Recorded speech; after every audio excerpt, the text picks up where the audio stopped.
Berbagai upaya dan cara untuk mengingatkan masyarakat Kabupaten Ogan Ilir mengenai larangan membakar hutan dan lahan, salah satunya dengan menerbitkan dan membagikan buku khotbah larangan bakar lahan.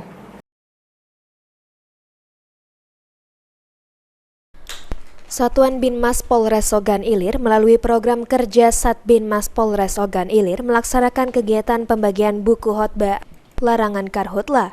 Kasih Humas Polres Ogan Ilir, Ibtu Haris, mengatakan ulasan buku khotbah Jumat tersebut berisi tentang pentingnya menjaga kelestarian lingkungan hidup dan tentang pencegahan kebakaran hutan dan lahan.